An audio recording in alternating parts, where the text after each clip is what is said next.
హైదరాబాద్ లో భారత క్రికెటర్ తిలక్ వర్మ సందడి చేశారు. చందానగర్ లోని లేగలా స్పోర్ట్స్ అకాడమీని క్రికెటర్ తిలక్ వర్మ సందర్శించారు. తిలక్ వర్మను చూసేందుకు అభిమానులు భారీగా తరలివచ్చారు.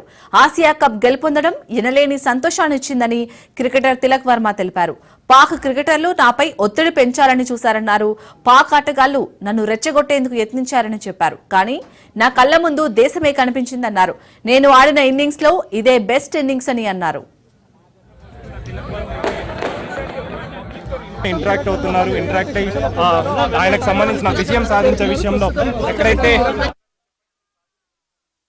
నేను చెప్పా ఏమైనా ప్రెషర్ ఉంటే నేను అబ్జర్వ్ చేసుకుంటాను. బట్ మీరు ఒక ఇంటి నుంచి జస్ట్ స్ట్రైక్ రొటేట్ చేయండి. నెక్స్ట్ వేరే ఇంట్లో ఏం ప్రెషర్ లేకుండా నేను క్యారీ చేస్తాను వికెట్ ని అని చెప్పి సంజుని చెప్పాను. సంజు కూడా చాలా క్యామియో చాలా ఇంపార్టెంట్ ఆ టీమ్ కి ఆ టైంలో. నెక్స్ట్ దుబే వచ్చారు. దుబే స్లైట్లీ కొద్దిగా ప్రెషర్ ఉండే స్టార్టింగ్ లో, తర్వాత ఇన్నింగ్స్ చాలా బాగా బిల్డ్ చేశాడు. సో దట్ హెల్ప్ నాకు personally as a partnership help అయింది. Also for the country. అందరికీ తెలిసిందే India one of the best bowling attacks. So టైంలో అవుతుంది, వాళ్ళు స్ట్రాటజీ ప్లానింగ్ అన్ని చేసేస్తారు. సో ఫస్ట్ 2 games ఓడిపోయారు. సో థర్డ్ గేమ్ అంటే వీ నో దట్ వాళ్ళు చాలా హార్డ్ చేస్తారు మా మీదని మేము ఎక్స్పెక్ట్ చేసాం. సో తర్వాత అండర్ ప్రెషర్ లో కామ్ ఉండడం, దట్స్ మేము టీమ్ లో అదే డిస్కస్ చేసాం. గౌతీ సార్ కానీ సూర్య కానీ అందరూ గ్యాదర్ అయ్యి, సో అండర్ ప్రెషర్ కామ్ ఉండడమే ఇది ఇంపార్టెంట్. సో మా బేసిక్స్ మేము బ్యాక్ చేసుకున్నాం and we have executed well. Pakistan అంటే మన ఆపరేషన్ సింధూర్ తర్వాత ఇంకా చాలా హార్డ్గా వచ్చారు వాళ్ళు మా మీద. మేము ఆడేది game, it's just a sport. So ఆ టైంలో ఎమోషన్స్ తీసుకుని ఆడితే స్పోర్ట్ ఆడలేము. సో ఆ టైంలో నేను కామ్గా ఉండి ఐఎమ్ సో పేషెన్స్ రిజర్వ్ ఉండి ఐ నో ఓన్లీ బ్యాట్ తోనే మనం గెలిపిస్తే ఎవ్రీథింగ్ విల్ బి అంతా ఇంకా కామ్గా అయిపోతారు వాళ్ళు. World class bowler of course, but ఆ టైంలో నేను నన్ను అనుకున్నా I'm the best player. India is always best.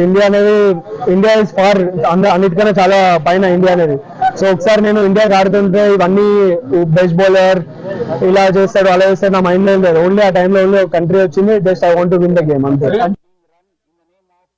కంట్రీకి రిప్రజెంట్ చేస్తున్నట్టు మైండ్ లో ఊహించుకున్నాను. సో ఐఎమ్ యాక్చువల్లీ కంట్రీకి ఇండియాకి ఆడుతున్నాను. సో ఆ టైంలో నేను కూడా ప్రెషర్ లో ఉంటే 3 wickets పడిపోయాయి. సో అక్కడ నేను ప్రెషర్ లో ఉంటే ఐఎమ్ నాట్ ఓన్లీ అంటే ఒక్కరిని కాకుండా దేశాన్ని మొత్తం కింద పెడుతున్నట్టు అనిపిస్తుంది. సో ఆ టైంలో నేను అదే ఉంచుకున్నాను, దేశాన్ని ముందు తీసుకుని ఈ టైంలో నేను స్టెప్ ఇన్ చేయాలి, లేదంటే మొత్తం whole country you know Pakistan how hard అంటే వాళ్ళు ఎంత గట్టిగా వస్తున్నారు మన మీదని. సో ఆ టైంలో నన్ను నేను బ్యాక్ చేసుకుని కంట్రీని ఒకసారి మైండ్ లో పెట్టుకున్నాడు. నాకు కూడా కాదు, చాలా ఇండియాకి ఇన్స్పైర్ చేశారు.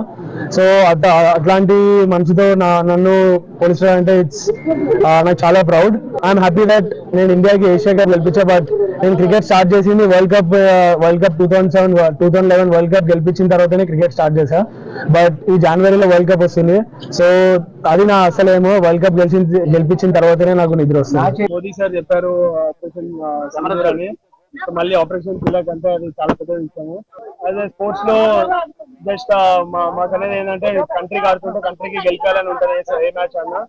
So the right moment right టైంలో ఆపర్చునిటీ వచ్చింది. So I'm feeling so great that I have done something.